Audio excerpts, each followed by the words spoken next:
Up until this point, the public has always been asking questions about the truth about Meghan and Harry's invisible kids. And maybe that's also a big question mark for the whole royal family. I think it probably is. So the big question is, has the British public ever even seen Prince Harry's children? Well, let's talk about this issue right now in this video, and we're going to try to find the answer. Welcome back. We are Kate Middleton and the Queen's YouTube channel. As far as we know, no one in Britain, no one in South Africa, and no one in the US has ever seen either child.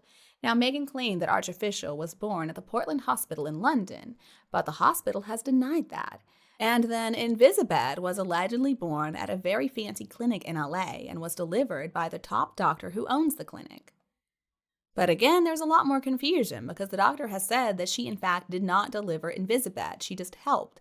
But the weirdest thing about that whole story is that right after the doctor said that, all of a sudden she just shut down the clinic without any warning and she disappeared, leaving many expectant mothers near their time in the lurch and scrambling to find another doctor or another hospital or clinic, and it was very short notice. And what about Meghan and Harry's neighbors in Montecito? They also haven't seen either child. There's no sign that children live there. There's no playground equipment outside, no swings. Meghan and Harry travel around the world, always by private jet, of course, and they never take the kids along. Now, the children allegedly attended the Platinum Jubilee, but they were not on the flight manifest, and that's a legal document stating the names of every individual on a flight, either private or commercial. I don't see how they could have just left their names off. The gruesome twosome also claimed that the Queen got down on the floor to play with Invisibed. No, that never happened. She was 96 years old and she always put duty first, and she couldn't even attend the events that were put on to celebrate the Jubilee, so there is no way that she was crawling around on the floor playing with a baby. I mean, she wasn't even well enough to attend the Thanksgiving service, but according to Harry and Meghan, she was healthy enough to get down on the floor. No, absolutely not. And no wonder Buckingham Palace has denied that the Queen met Invisibed. All the photos we have seen, it's not proof. They're either heavily and poorly photoshopped, or they're of Gavin Greengus and Hartford Schroeder. Now, Stassi Schroeder is Hartford's mother, and she has admitted on Instagram that she let Meghan Markle borrow Hartford to pose as Lilibet. Misan Harriman has also confessed to the falsity of Archie, claiming that Meghan Markle paid him to Photoshop all photos. They've even used different Archies, but these allegedly were taken on the same day. In the published photos, how bizarre that the sofa and the clothing is exactly the same as it was for Archie's christening. How could that be? We were also told that Invisibed was christened at home, so what's with the church setting? Now, did the baby ever even move its eyes? It looks like it just stares into space all the time. It's not attracted by movement like all other babies are.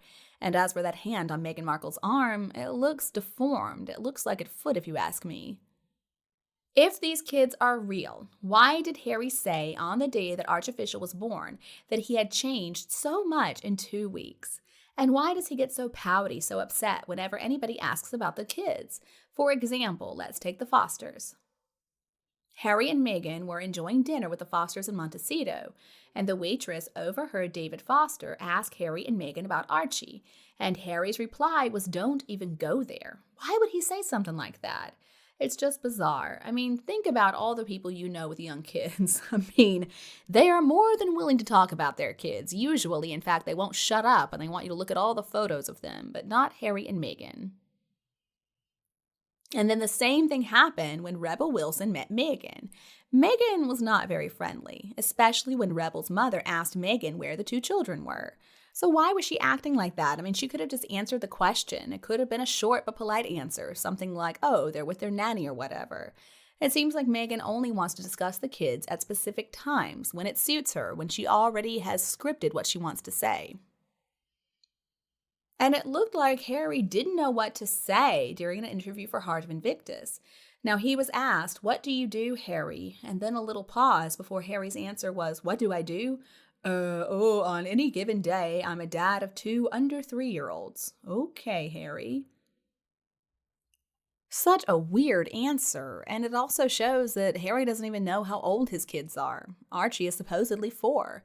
Any father should know that, and why did he need to repeat the question? It's a pretty easy one if you ask me, but he had to really think hard about what he was going to say. And as for Meghan Markle, when somebody asked her how old Lilibet was, she said a year and a couple of months. That is not the way that mothers talk about their children, especially not at that age. I mean, mothers of young kids always know exactly how old their little ones are. And why do they get so angry and so defensive when anybody mentions their invisible children? And sure, we have seen photos of children, but that doesn't mean they're real.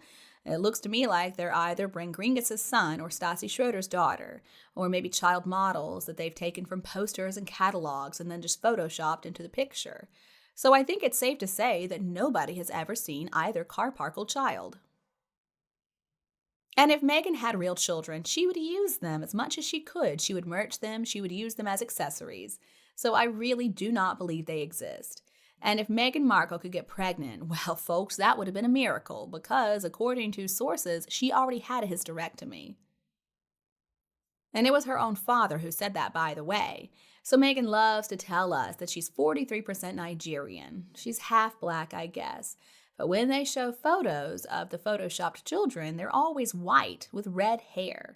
So what is it? I mean, is Meghan some kind of superwoman? Even though she's half black, she somehow gave birth to these 100% white children with red hair? It doesn't make any sense. When she first appeared in the UK, the newspapers had located some members of her mother's family in the US, and they printed some photos of them. So her mother's family members, well, they were black. I mean, of course they were. And they had varying shades of brown skin. Some were darker than others, and Doria also has dark skin. Most of the members of the royal family spend the summer at Balmoral, and apparently Harry and Meghan were invited by the late Queen to come up there with Archie so they could join the family and just spend time with the family. But they refused. They said that Archie was too young to go, but he wasn't too young to fly by private jet to visit Sir Elton John, who was somewhere in southern Europe, I think either Spain or Italy at that time. And if the children are real, okay, then I will be the first one to apologize, but I don't think they are. And if the children existed, then Meghan Markle would use them to make money. If they really existed, she couldn't help herself. I mean, she would be using them to make any kind of money that she possibly could. And what about the moon bumps? I mean, to me, that is proof enough. And it was always falling down to her knees. I mean, now, if someone who is really pregnant doesn't need all that padding, and Meghan Markle would always hold on to that stuff